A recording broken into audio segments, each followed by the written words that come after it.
Oke, mungkin kita semua udah nggak asing lah ya dengan yang namanya digital marketing ya, seperti yang saya ceritakan sebelumnya dan Bu Betari ceritakan sebelumnya ya, bahwa usaha-usaha yang saya lakukan dan Bu Betari lakukan itu juga termasuk dalam kegiatan digital marketing. Nah, mungkin di sini beberapa mahasiswa di sini juga udah terbiasa atau ada yang pernah juga melakukan kegiatan pemasaran melalui digital ya, melalui media digital. Nah, karena hari ini pertemuan pertama, benar ya Bu Utari ya? Pertemuan pertama hari ini di mata kuliah digital marketing. Materi Kenapa? yang pertama, Bu. Ya, nah berarti kita perkenalan dulu nih sama digital marketingnya. Yang pertama itu, apa sih digital marketing itu? Kemudian bagaimana sih pemasaran digital merubah konsep pemasaran ya? Bagaimana konsumen digital, apakah sama atau berbeda dengan yang konvensional?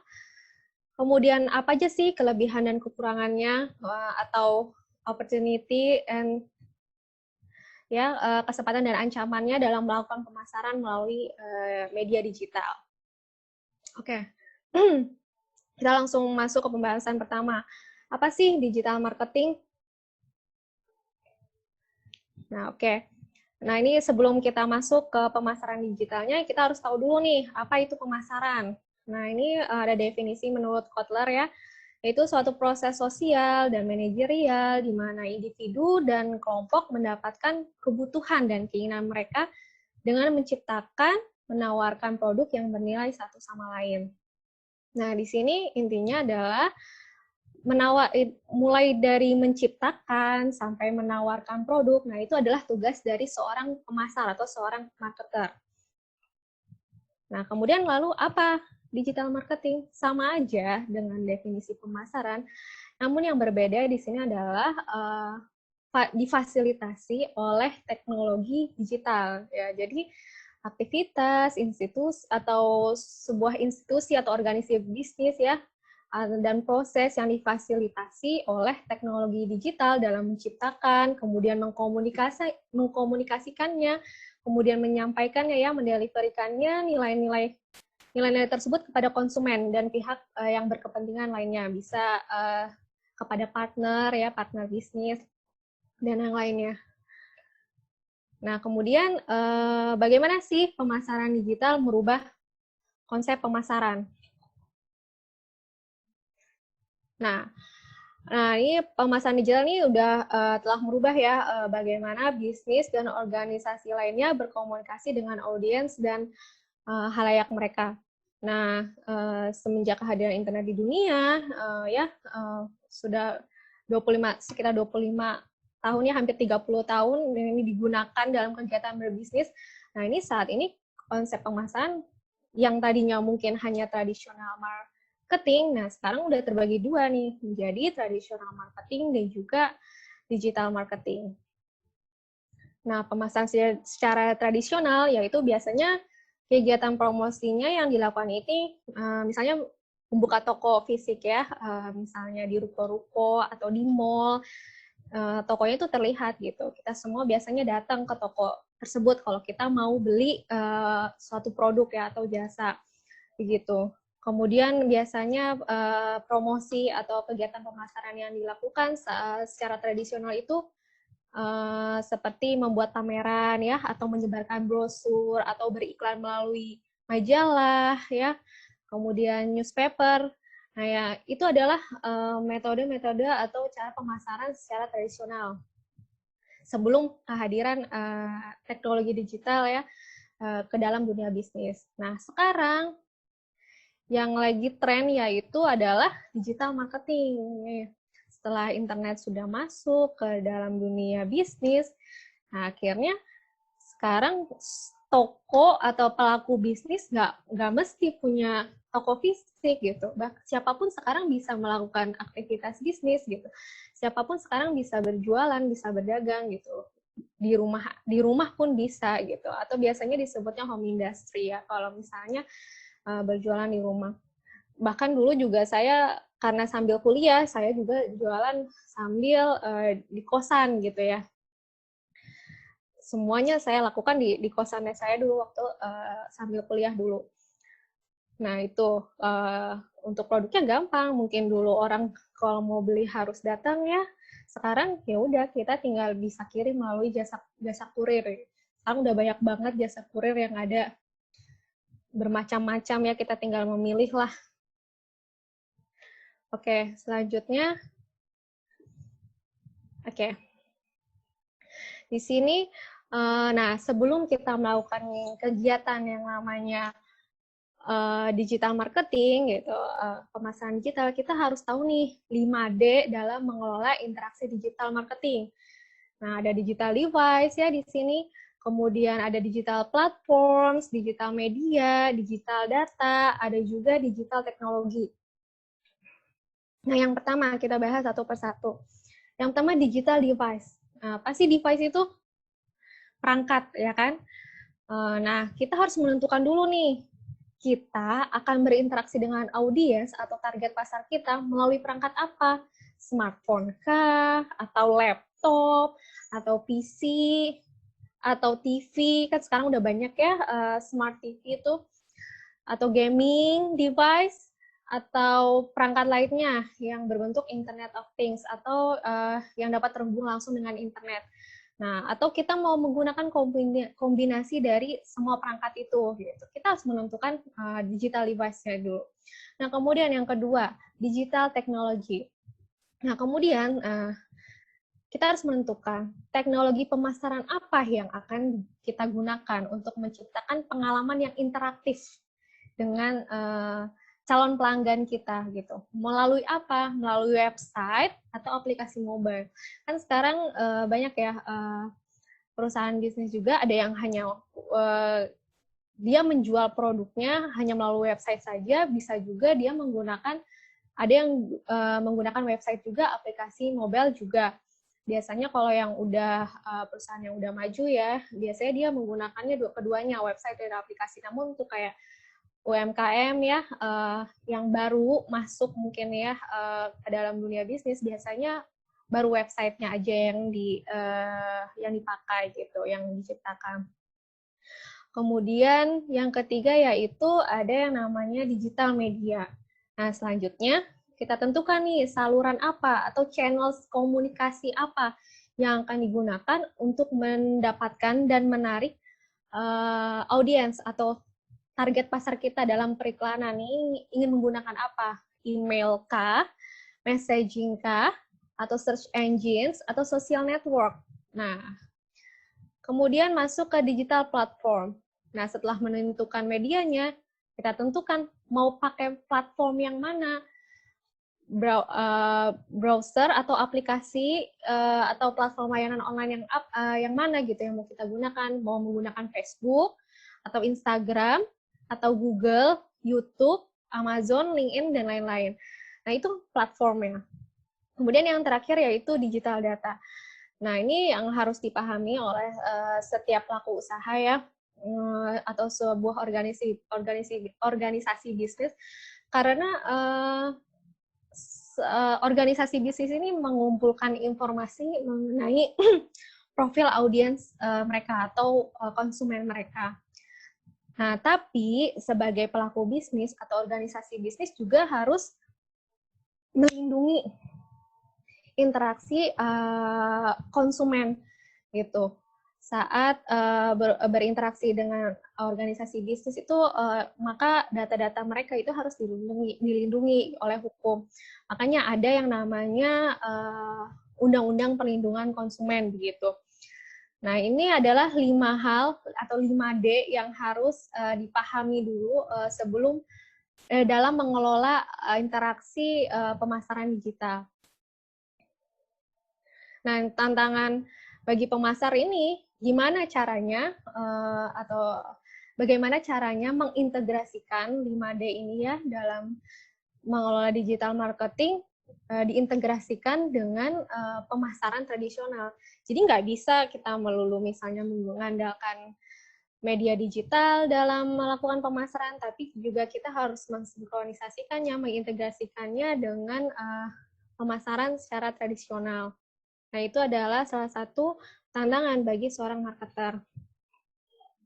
Nah, kemudian Ini jenis-jenis ya, jenis-jenis dari digital marketing.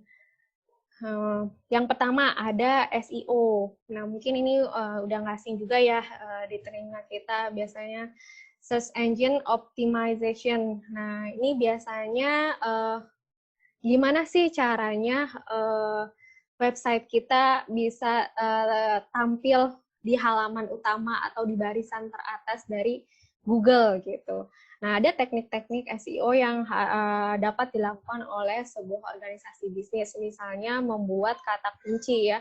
Kalau misalnya, jadi setiap kita membuat tulisan atau biasanya copywriting ya, dia sebutnya di sebuah website, kita harus tahu dulu nih, kira-kira konsumen ini kalau nyari produk, misalnya kita jualan apa?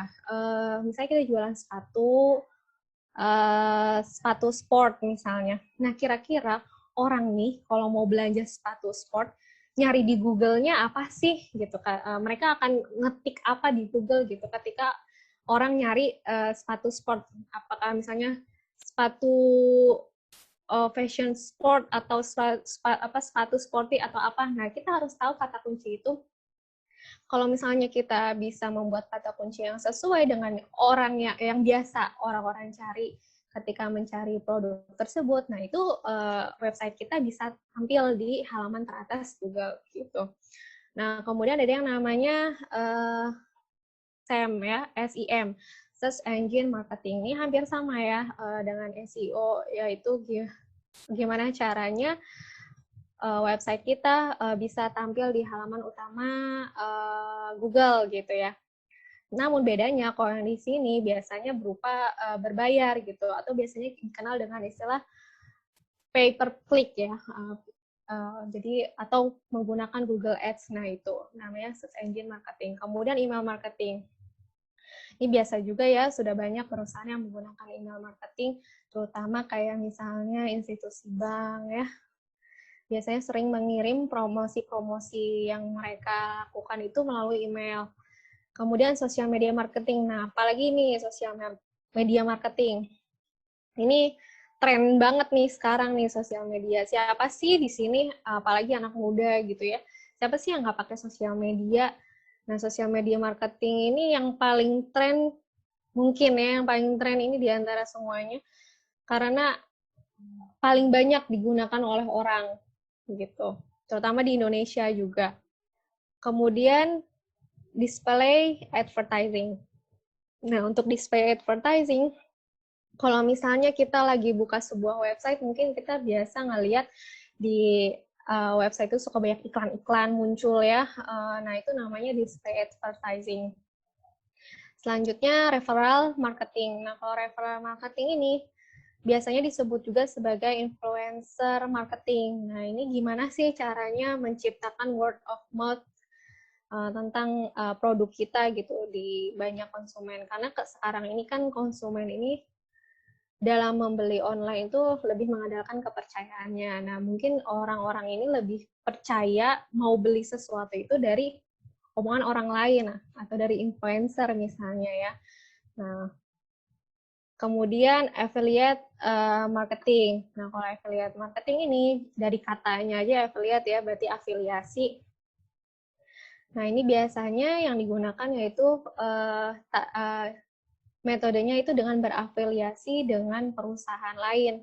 Atau misalnya kayak kita, misalnya kita pelaku bisnis, kita menjual sebuah produk, kemudian kita bekerja sama dengan e-commerce atau e-marketplace ya, misalnya berjualan di Shopee, Tokopedia, Bukalapak, Zalora, dan lainnya misalnya.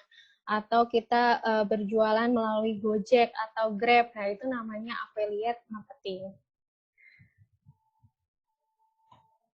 Oke, selanjutnya peran digital marketing. Peran digital marketing ini banyak banget.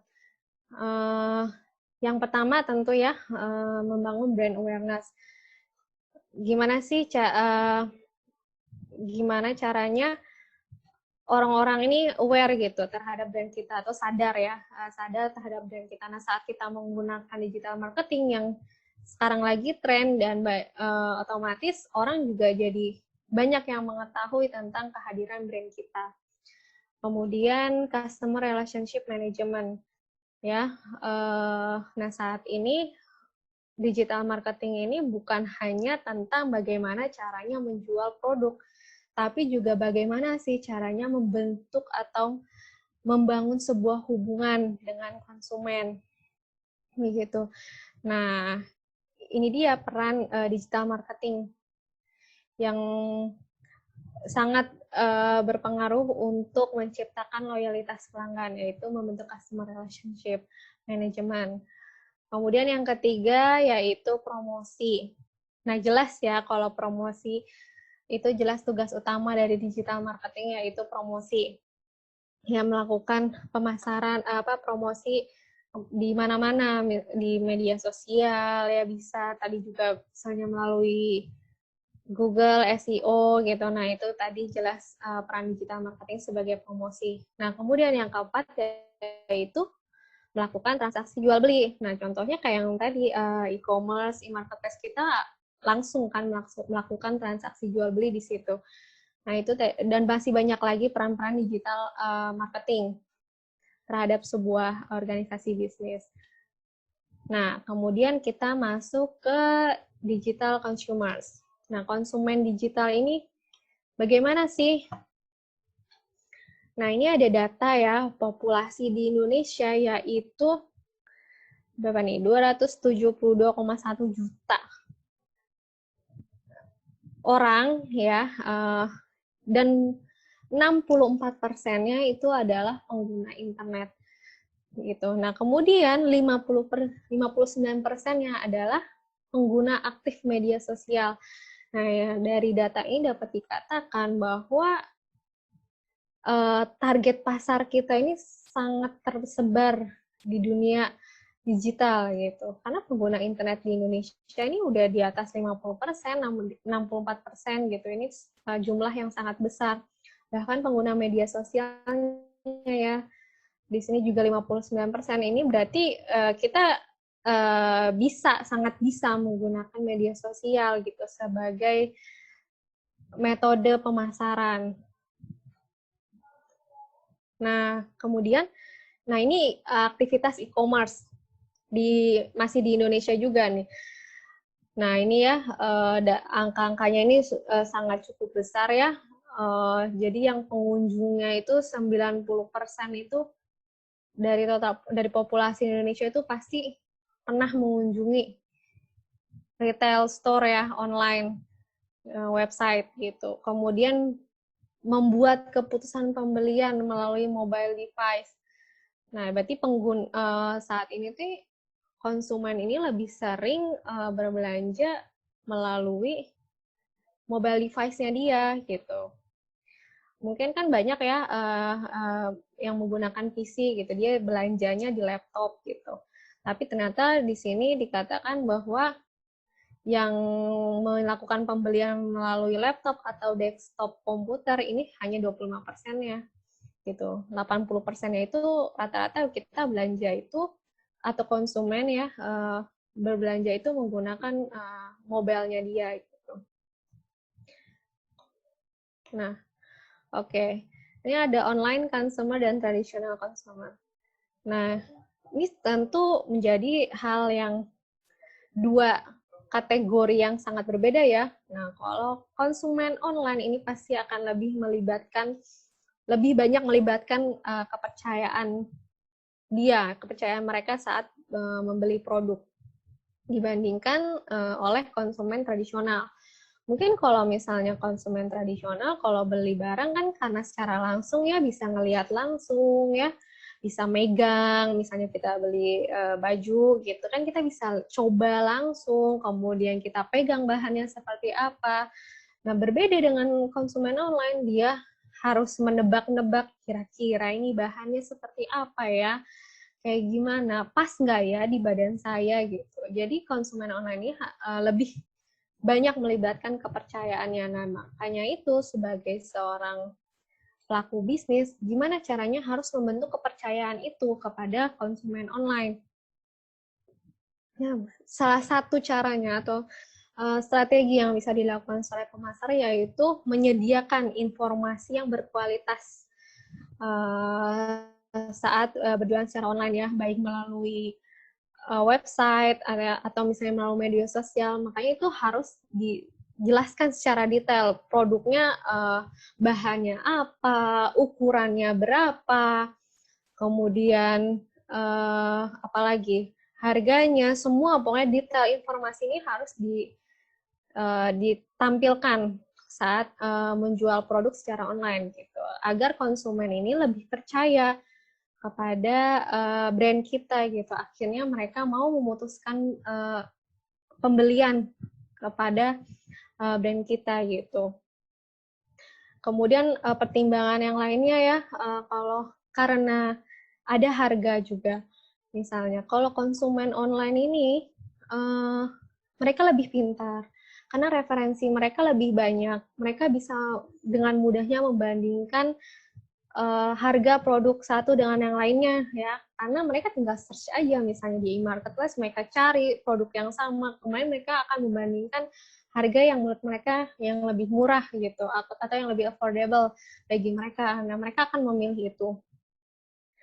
Berbeda dengan tradisional consumer ya. Kalau konsumen tradisional ya saat mereka belanja ya udah mereka nggak bisa kalau misalnya mereka belanja sambil browsing itu akan menghabiskan waktu yang sangat lama. Beda dengan konsumen online kan ya emang ya udah dia langsung browsing di situ di mana aja, jadi memutuskan keputusan pembelian juga lebih cepat begitu. Kemudian pertimbangan lainnya juga reputasi ya. Kalau di marketplace misalnya dia akan melihat bintangnya misalnya ya, dari bintangnya, jumlah bintangnya, yang jumlah bintangnya lebih banyak ya dia pasti akan lebih memilih belanja melalui toko yang jumlah bintangnya lebih banyak gitu ya, dibanding jumlah bintangnya yang lebih sedikit. Atau misalnya kalau di media sosial mungkin dia akan lebih memilih membeli di Instagram misalnya yang followersnya lebih banyak gitu ya, dibandingkan yang followersnya masih sedikit. Nah itu kan suatu hal-hal ini itu melibatkan kepercayaan dari konsumen online ini lebih besar dibandingkan dengan konsumen tradisional seperti itu. Banyak sekali pertimbangan dan strategi-strategi yang bisa dilakukan untuk membentuk keputusan pembelian pada konsumen online. Nah, kemudian apa aja sih kelebihan, kekurangannya, atau kesempatan dan ancamannya dari digital marketing ini? Nah, yang pertama opportunity-nya. Yang pertama jelas ya, efisiensi biaya. Karena yang kemudian bisa kita harus menghabiskan biaya yang lebih banyak karena ada ongkosnya, namun dengan jualan online kita bisa melakukannya di mana saja. Begitu. Kemudian interaktivitas ya, interaktivitasnya lebih tinggi ya, bisa melalui chat ya, sosial media juga ada ya, ada DM-nya, ada komennya, nah jadi lebih interaktif. Kemudian pasar tidak terbatas, kita bisa jualan nggak hanya di dalam negeri aja, tapi juga di luar negeri juga kita bisa menjangkau pasar di luar negeri, begitu. Kemudian durasi, informasi online tersedia secara permanen. Nah, kita kalau misalnya mau beriklan di secara tradisional, misalnya di baliho, nah itu kan ada jangka waktunya ya. Atau misalnya kita nyewa toko ada jangka waktunya juga, misalnya berapa tahun. Nah, beda kalau misalnya online kan ya itu milik kita ya, itu kita bisa, itu permanen gitu. Kemudian mudah diukur.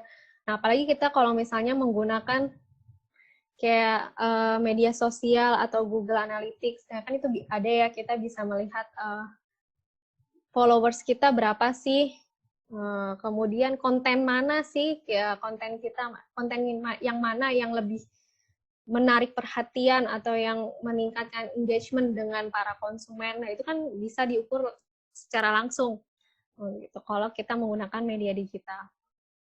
Lalu ancamannya. Nah, untuk ancamannya, yang pertama hak cipta ya. Ini paling bahaya nih di hak cipta dan paling menyebalkan bagi saya. Karena saya juga dulu kalau misalnya udah capek-capek ya photoshoot produk ya, udah bagus-bagus foto, ternyata fotonya tiba-tiba dicuri orang terus dipakai orang buat jualan gitu. Terus mereka mengklaim ya ini produknya mereka gitu. Padahal itu foto saya gitu misalnya itu kita di sini kalau melalui media digital ini hal yang kita mau daftarin ke HKI satu-satu foto kita itu kan nggak mungkin gitu. Mungkin kan kalau yang didaftarin ke HKI kan merek gitu ya. Nah kalau misalnya foto kan banyak gitu. Nah itu dia. Jadi masalah hak cipta itu agak sulit menjadi ancaman gitu dalam digital marketing. Nah kemudian koneksi internet juga ya. Ya masalah koneksi internet ini ya bagi pelaku bisnisnya sebagai ancaman juga bisa, sebagai konsumen juga bisa, sebagai pelaku bisnis kalau misalnya koneksi internetnya lagi jelek, ya udah nggak bisa jualan atau jualannya tersendat. Atau waktu itu pernah ingat nggak yang pemerintah matiin koneksi internet berapa hari gitu waktu itu ya? 3 hari atau berapa hari. Itu kan langsung aktivitas bisnis online tuh langsung mati saat itu. Bahkan kita mau transfer online transfer uang gitu ya, transfer uang aja kita nggak bisa waktu itu saat koneksi internet mati. Nah ini salah satu ancaman juga. Makanya itu di sini tugas pemasar atau sebagai pelaku bisnis, nah itu harus bisa mengintegrasikan pemasaran ini jadi nggak hanya digital aja, tapi juga bisa mengintegrasikannya secara tradisional gitu. Jadi saat koneksi internet mati, ya tetap bisa hidup gitu secara offline. Nah kemudian yang tadi karena tidak dapat disentuh ya, maka konsumen juga akan maka kita sebagai pemasar atau sebagai pelaku bisnis harus lebih usaha gimana caranya menciptakan kepercayaan pelanggan agar mau membeli produk kita. Kemudian, nah ini ya masih sama ya kepercayaan. Nah kemudian yang terakhir yaitu belum dirangkul semua orang. Nah contohnya kayak generasi baby boomer ya, ini yang lahir sekitar 1946 sampai 1964. Nah itu generasi baby boomer ya, mungkin generasi orang tua kita. Nah itu kan nggak semuanya mereka bisa atau terbiasa menggunakan media digital, nggak kayak kita mungkin ya. Dan apalagi generasi apa yang di bawah nih, generasi Z ya, milenial ya, terus kemudian di bawahnya milenial, namanya generasi kalian kan itu kan udah banget sama yang namanya kalau misalnya kita membuat produk untuk kategori orang tua, nah itu kemungkinannya agak susah kalau misalnya kita menggunakan media digital seperti itu. Oke, mungkin itu aja materi dari saya. Kalau misalnya ada yang mau ditanyakan atau didiskusikan, silahkan. Perempuan ladies first deh. Toto, yang paling atas dulu kalau yang dewan, ya. Fani dulu ya. Perkenalkan, nama saya Tovani dari kelas 3A Bisnis Digital. Jadi, kan tadi dijelaskan nih ada thread dalam melakukan digital marketing, salah satunya hak cipta. Terus ada itu kan, kemarin sempat viral tentang hak cipta geprek bensu sama IM geprek bensu. Nah, kalau menurut Ibu sendiri nih gitu, kalau misalnya kita membuat brand gitu, terus tiba-tiba logo sama namanya nggak sengaja samaan sama brand lain gitu, padahal kita bikin sendiri gitu, kan sekarang udah banyak nih brand-brand, takutnya nanti dikiranya hak ciptanya ngikutin gitu, apa gimana pencegahannya menurut Ibu gitu, biar nggak kena kasus yang sama. Ya. Ini langsung dijawab, Bu, atau dikumpulin? Langsung jawab? Langsung jawab aja, Bu. Langsung jawab aja.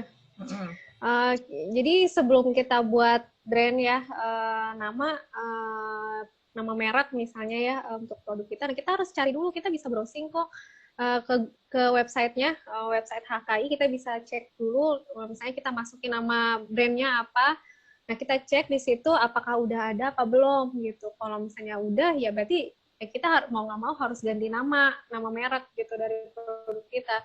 Gitu. Tapi kalau belum ada, oke, segera langsung daftarkan. Kalau misalnya nggak didaftarin, udah siap-siap aja. Kalau nggak segera ya, siap-siap aja nanti keburu diambil sama orang gitu. Jadi kalau misalnya daftar merek HK ini emang siapa cepat siapa dia yang dapat gitu. Jadi emang harus segera dilakukan. Kalau misalnya mungkin di sini ada yang berbisnis ya.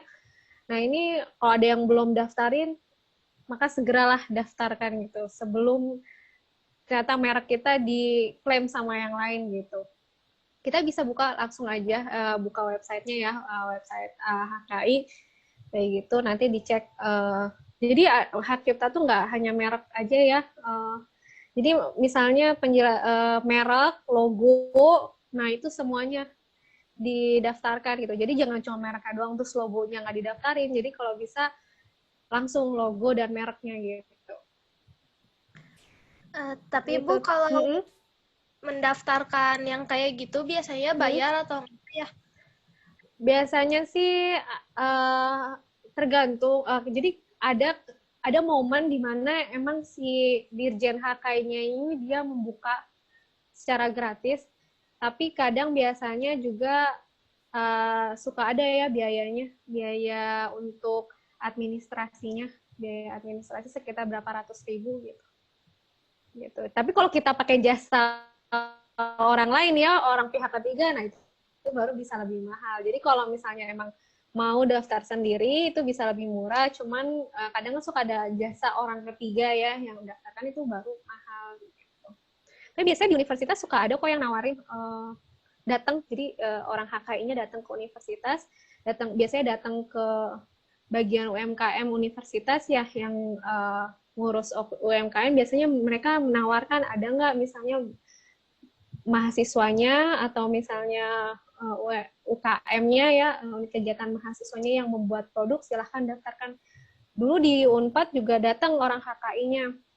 Tapi kalau saya dulu lewat teman, jadi teman yang daftarin dulu, jadi agak lebih mahal biayanya gitu, karena bayar orang ketiga. Gitu. Teman di Universitas di Unpad waktu itu pernah juga, jadi merekanya yang datang itu nawarin itu biaya administrasinya sekitar berapa ratus ribu gitu, kayak nggak lebih dari 500.000 biasanya kayak gitu. Terima kasih Bu. Iya. Iya, Fatur. Mana Fatur? Oh, ya, halo, Assalamualaikum. Waalaikumsalam. Oke. Perkenalkan, Bu. Saya Fatur dari kelas 3A Bisnis Digital.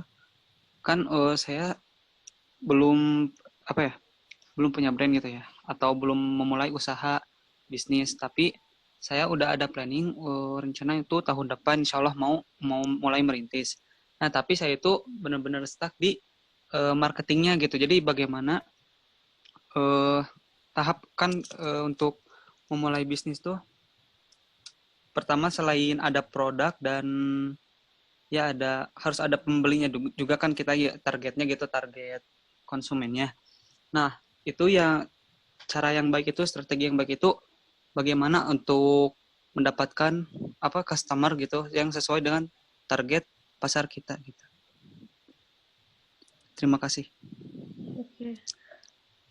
Udah kenapa tahun depan, kenapa nggak sekarang?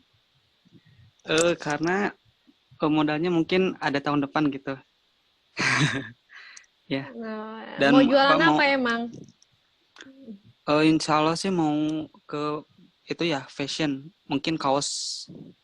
Fashion, kaos. Yeah. Oke, buat siapa kaosnya? Kaos polos sih. Kaos polos, tapi ya, kaos polosnya siapa? itu bukan untuk pemuda yang oversize gitu. Oke, yang oversize. Terus yang seperti apa? Polos, ya yang polos dulu.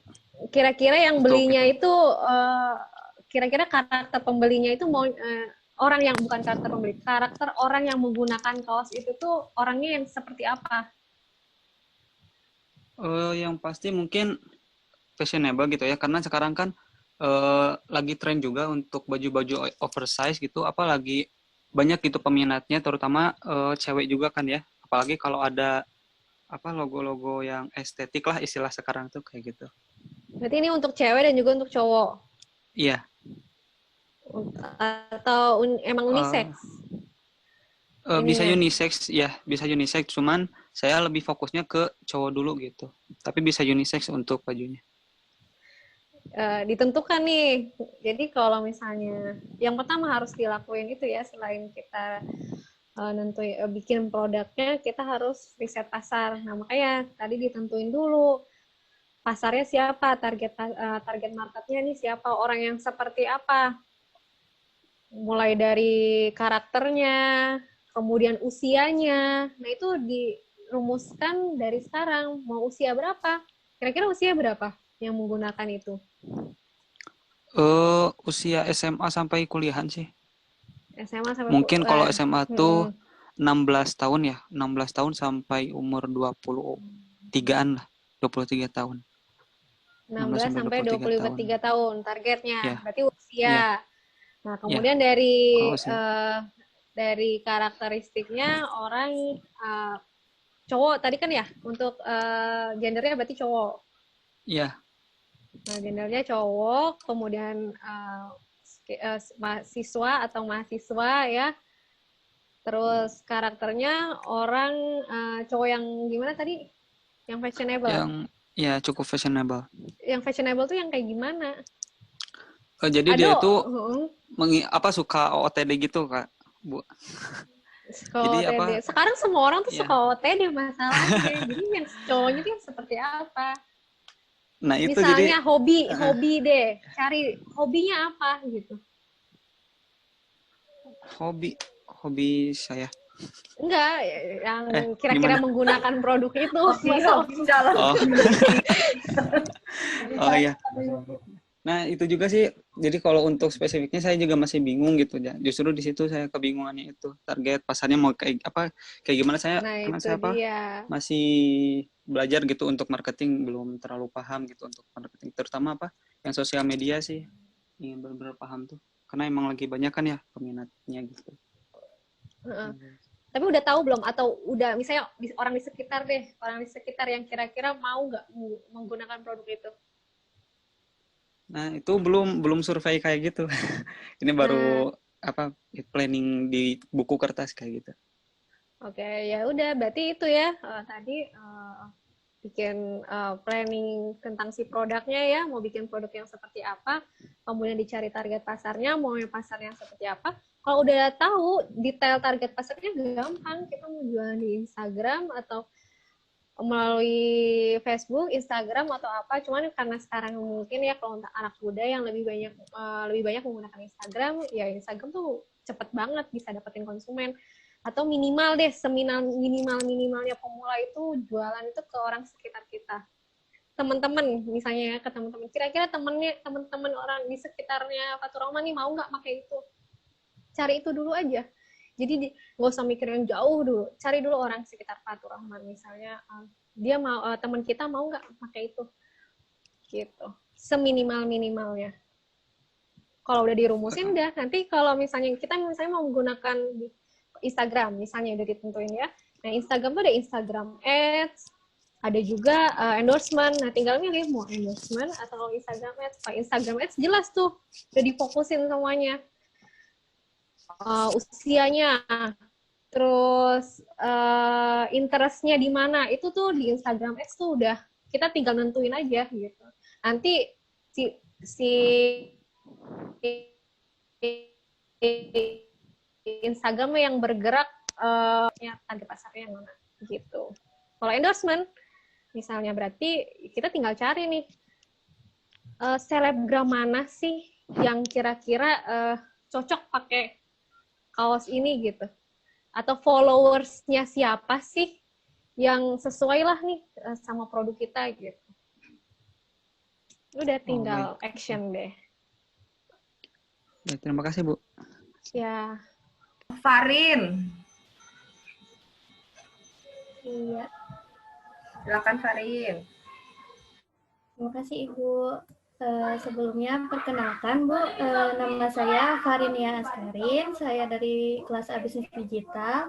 Saya ingin bertanya Bu, untuk sekarang itu kan yang benar-benar lagi trending tuh media sosial tuh kan TikTok ya Bu. Nah, TikTok ini kan sangat digemari banget nih sama pelaku usaha mikro karena algoritma feed-nya itu memungkinkan pengguna muncul di FYP tanpa harus memiliki banyak followers atau engagement yang besar gitu ya Bu. Nah, menurut Ibu apakah marketing melalui TikTok ini bisa atau cocok gitu digunakan dalam jangka lama? Terima kasih Ibu. Kok sekarang emang lagi hype banget ya, apalagi di kalangan anak muda. Dan paling cepat untuk mendapatkan viral marketing itu ya, viral marketing itu emang dari TikTok. Jadi beberapa brand gitu ya, dia pemasarannya melalui TikTok, kemudian nanti di link ke Instagram, jadi diupload juga di TikTok, kemudian diupload juga di Instagram ya gitu ya. Nah, tapi kalau misalnya untuk jangka panjangnya, sebenarnya saya sih kurang yakin juga sih ya. Cuman pernah ingat Snapchat kan ya? Snapchat juga dulu hype banget gitu. Tapi ternyata sekarang ya udah hilang gitu aja. Kalau perkiraan saya ya, tapi saya kurang tahu juga ya. Saya nggak tahu juga. Cuman kalau perkiraan saya kayaknya sih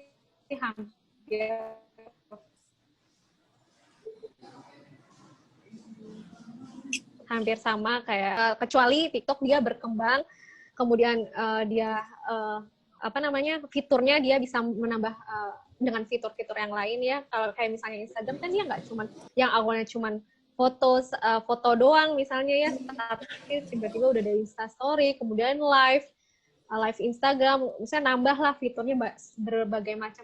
Nah, kalau misalnya TikTok bisa menambah fiturnya gitu, terus mengembangkan fitur yang ada, mungkin bisa. Tapi kalau misalnya TikTok fiturnya yang ada sekarang terus ya udah itu aja ya, dia pasti akan berakhir kayak Snapchat gitu. Atau SFM juga ya, yang sempat hype tapi sekarang ya udah gitu. Karena dia fiturnya nggak berkembang gitu, dia ya udah itu aja. Makanya jadi tergantung kira-kira TikToknya akan mengembangkan fiturnya atau enggak gitu. Gimana, jelas? Terima kasih Bu. Ya. Saya Novian Rahman Iskandar dari kelas B BI. Jadi gini Bu, langsung aja. Kan tadi ada tipe digital marketing ya Bu ya, ada banyak seperti sosmed, ada SEO, SEM, referral, terus affiliate dan yang lainnya. Nah, kita itu sebagai digital marketer lebih baik ya udah aja gitu kita pakai semua tools ini, atau kita menyesuaikan dengan target market yang kita punya. Nah, kalau misalnya itu apakah berpengaruh kepada order dan repeat order kita? Dan kalau misalnya berpengaruh, seberapa besar pengaruhnya, Bu? Terima kasih. Iya, jelas dong, tentu disesuaikan dengan target pasar ya. Kalau misalnya kita mau menggunakan media yang mana, ya sesuai sama target pasarnya. Target pasar kita ada di mana? Apakah di media sosial, ataukah orang-orang yang searching melalui Google, atau yang mana? Jadi kita harus tahu dulu target pasar kita tuh dominannya di mana. Kenapa kita harus tahu gitu ya? Pertama ya kita harus efisiensi biaya juga ya. Kita nggak mungkin menggunakan semuanya sekaligus, karena itu biayanya pasti akan lebih besar, kecuali emang perusahaan yang udah sangat maju ya, yang berkembang, perusahaan yang sangat besar, perusahaan yang udah besar lah. Nah itu oke lah mungkin ya, dia ingin jangkau pasar yang lebih banyak. Nah kita bisa menggunakan kombinasi dari keseluruhannya. Namun kalau misalnya untuk kayak pelaku bisnis yang baru atau masih yang menengah, nah itu kita harus fokus pada target pasar kita. Target pasar kita itu lebih banyak berada di mana sih gitu, atau lebih percaya sama yang mana gitu. Target pasar kita itu lebih kebanyakan nih orang-orang yang belanja melalui e-marketplace atau orang-orang yang belanja melalui media sosial. Nah, kita harus tahu juga. Atau emang dia nyarinya di media sosial dulu, kemudian belanjanya melalui e-marketplace. Gitu. Kita harus tahu itu, gitu. Karena misalnya gini, ada banyak juga ya orang di media sosial itu cuman buat ngelihat popularitas brandnya di media sosial, tapi dia kalau misalnya beli melalui chat misalnya ya, chat yang ada di media sosial, dia nggak mau gitu. Dia lebih percaya kalau misalnya transaksinya melalui e-commerce atau e-marketplace gitu. Nah, jadi kan itu mau nggak mau brand harus menyediakan dua media kan. Media sosial iya, affiliate marketing juga iya gitu. Dia juga daftarin produknya di e-marketplace, misalnya di Shopee atau Tokopedia yang lainnya. Karena Shopee sama Tokopedia itu kan dia untuk transaksi jual belinya lebih aman gitu kan, karena menggunakan Rekber atau rekening bersama. Nah, jadi untuk transaksi pembelian gitu, transaksi untuk masalah transaksi pembeliannya pasti lebih terpercaya dibandingkan kalau misalnya kita belanja transaksinya melalui chat yang tersedia di media sosial gitu kan. Biasanya di media sosial dia jualan, terus untuk ordernya misalnya via WhatsApp atau Line gitu, atau via chat media chat yang lainnya gitu. Nah, kita harus tahu itu target pasarnya. Repeat order juga kira-kira berpengaruh ya, Bu? Repeat order itu pengaruhnya bagaimana pelayanan kita kepada konsumen. Gitu. Jadi repeat order itu kan terjadi berarti kan pembelian kedua dan seterusnya kan. Nah, bagaimana kita melayani konsumen saat si konsumen itu membeli pertama kali, mau melalui media apapun, misalnya melalui marketplace atau misalnya sosial media atau melalui website, kan itu ada ya yang namanya customer service-nya, chat personalnya. Nah, gimana dan juga ya gimana caranya kita bisa melayani konsumen dengan baik. Kemudian produk yang disediakan sama kita tuh sesuai dengan gambarnya atau informasinya ya. Ukurannya M, ya udah yang disediakan, yang dikirim juga M misalnya gitu. Atau misalnya gambarnya yang digambar bagus tapi yang nyampe jelek. Nah, jadi kalau repeat order itu dihasilkan dari itu, dari pengalaman belanja mereka yang pertama, bisa dari produknya, apakah kesesuaian produk ya, atau kesesuaian harga. Yang kedua yaitu pelayanan saat chat, atau yang ketiga yaitu jasa pengiriman. Nah, jadi kalau untuk repeat order nilainya dari 3 hal itu. Oke, makasih Bu. Iya. Terakhir nih kayaknya ada pertanyaan Bu dari Riana. Maaf sebelumnya jadi gini, kan digital marketing tidak jauh dari konten. Bagaimana cara membuat konten yang menarik? Karena sedikit cerita, selama pandemi saya berjualan di search box dan melakukan promosi juga di IG.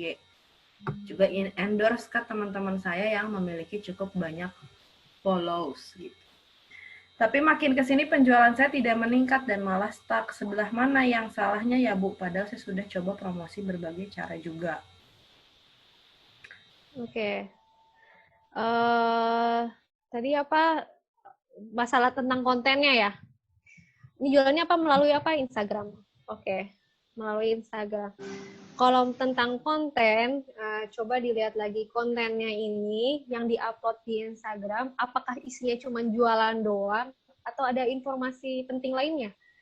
Jangan-jangan yang kita update atau kita post di Instagram ini cuma tentang jualan aja. Nah, itu tuh konsumen tuh bisa, atau followers dari media sosial kita itu bisa bosen kalau misalnya isinya jualan aja. Makanya kita harus seimbangin nih. Misalnya diselipin ada tips-tips apa tadi jualan apa dessert box ya, makanan. Oke, dessert. Kira-kira misalnya tips apa ya kalau yang berhubungan sama dessert box tuh, makan dessert itu enaknya itu sambil ngapain sih misalnya gitu, atau misalnya dessert box ini cocoknya ini sambil minumnya apa sih misalnya. Jadi ada seling-selingan yang lain. Jadi isi konten itu jangan hanya jualan aja, karena followers itu bisa bosan gitu. Jadi harus bisa berisi tentang informasi yang lainnya ya, yang bersifat informatif, kemudian bersifat interaktif juga, yang buat konten yang orang tuh jadi pengen komenin juga gitu di postingannya kita gitu. Atau bisa juga melakukan challenge ya, itu bisa juga ya. Saya menghabiskan di search box dalam waktu sekian detik atau gimana gitu ya. Pokoknya harus kreatif emang kalau misalnya dalam membuat konten, dan harus ini apa namanya, konsisten. Karena ya kita tahu ya logaritma Instagram ini kan sekarang ini emang udah berubah ya, nggak kayak dulu. Kalau dulu tuh kayaknya saya post Instagram mau kapanpun, kayaknya yang like tuh langsung banyak gitu. Tapi walaupun saya udah jarang post nih, kemudian saya tiba-tiba ngepost, itu banyak yang like. Tapi beda kalau sekarang. Kalau sekarang itu kalau misalnya kita jarang ngepost atau jarang berinteraksi dengan followers kita, post kita tuh bakal ada di paling bawah di apa sih namanya, feed home ya, apa sih kalau halaman utama Instagram tuh home ya, atau feed di situ tuh kita paling bawah gitu kalau kita jarang berinteraksi sama followers kita. Makanya jadi gimana caranya kita membuat konten-konten yang akhirnya tercipta tuh interaksi dengan para followers. Atau misalnya di Instastory. Instastory kan sekarang banyak banget ya fitur-fiturnya, ask and question atau apa polling. Nah, itu kita bisa membuat itu sebagai interaksi. Jadi kita nggak kehilangan engagement dari para followers kita, seperti itu. Begitu, Riana. Gimana, udah cukup, Riana? Nggak ada suaranya ya? Nah, mungkin sedikit menambahkan juga nih buat pertanyaannya Riana ya, Bu Fadilah. Kebetulan saya tuh kan ngobrol-ngobrol juga dengan konsultan pendamping UMKM, terutama biasanya pada produknya ini produk-produk misalnya makanan gitu ya. Nah, ternyata juga beberapa kesalahannya bukan cuma dari distribusi pemasarannya aja, bukan cuma dari pemasaran digital, tapi justru pada produknya. Iya, betul. Kalau produknya jelas ini, itu. Juga biasanya ternyata produknya nih misalnya harus kuat juga, karena kan kalau kita tuh manajemen pemasaran belajar dulu ya, bauran pemasaran ya Bu Dila ya, yang 4P itu. Iya. Kalau pemasaran digital kan memang sekarang jadi lebih spesifik nih, mereka belajarnya ke pemasaran digitalnya saja. Tapi kalau kita kan itu bisa jadi Riana juga harus mencari tahu apakah benar nih si produknya bagaimana gitu ya. Jadi bisa jadi sebenarnya pemasarannya juga caranya udah tepat gitu melalui digital. Tapi ada kesalahannya dari sisi produknya. Misalnya kemarin tuh yang salah satu produknya misalnya dari packaging-nya kah? Apakah si packaging-nya ini memberikan informasi kadaluarsanya kapan gitu, informasinya itu gitu. Terus tadi kalau dari pemasaran digital apa aja manfaatnya kayak gitu. Nah, itu juga harus banyak yang dipikirkan memang kalau makanan juga gitu. Nah, mungkin nanti kalau Riana atau teman-teman lain juga nih, seperti Noval juga, ketika produknya makanan, nanti ada yang namanya coaching klinik juga. Kalau coaching klinik ini sama dosen dari IPB University. Nanti saya kasih kontaknya juga, karena kalau biasanya yang namanya bisnis itu nggak mungkin nih kita misalnya ke Bu Fadilah harus pro gitu, apa sih tentang makanan gitu.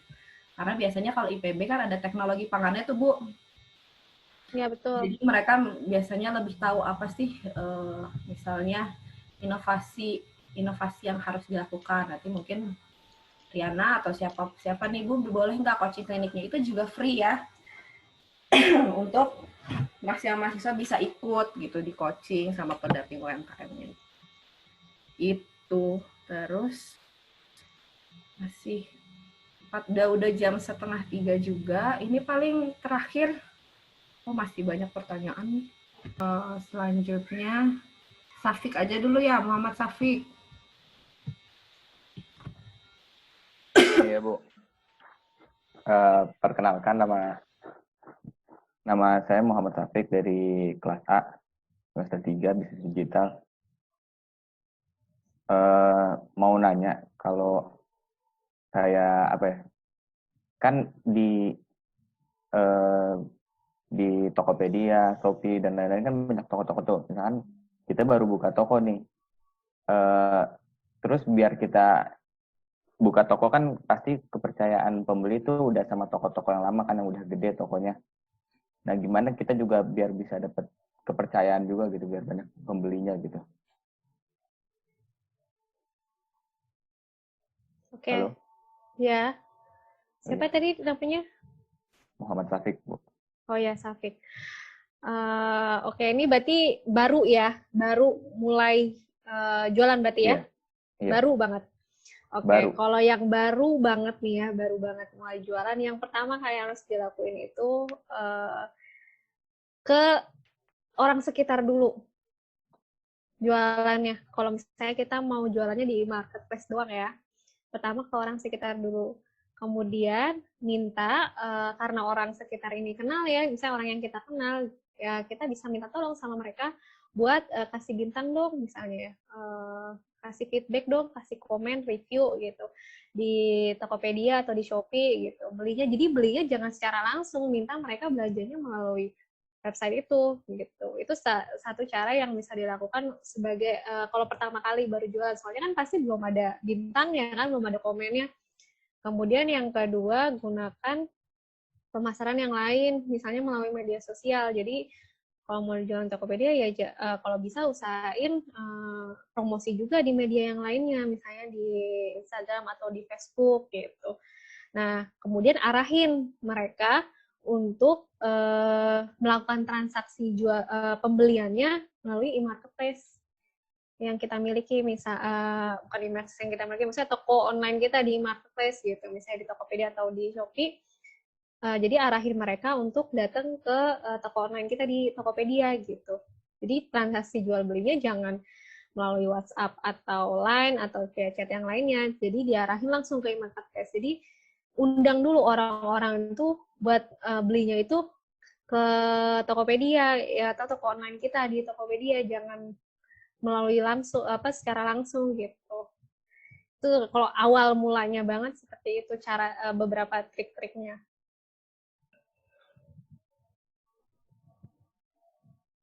Iya, Bu, makasih. Oke.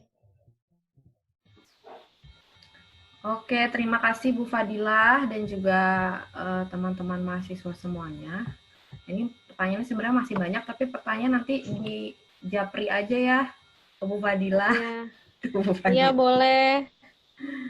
Nah, bisa ke Instagram saya juga mampir boleh, atau chat boleh. Dilanjut live ini Bu, live IG. Oh, saya jarang sih live IG. Bingung. Oke, jadi terima kasih Bu Fadilah atas waktunya dan juga ilmunya pada hari ini yang sangat bermanfaat sekali. Nah, untuk sertifikatnya akan di-emailkan ke Bu Fadilah ya Bu.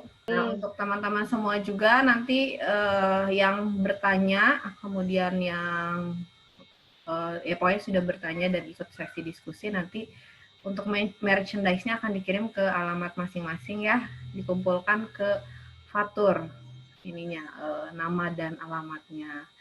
Oke, terima kasih semuanya. Sekian saja pertemuan kali ini. Semoga bermanfaat untuk teman-teman semua. Assalamualaikum warahmatullahi wabarakatuh.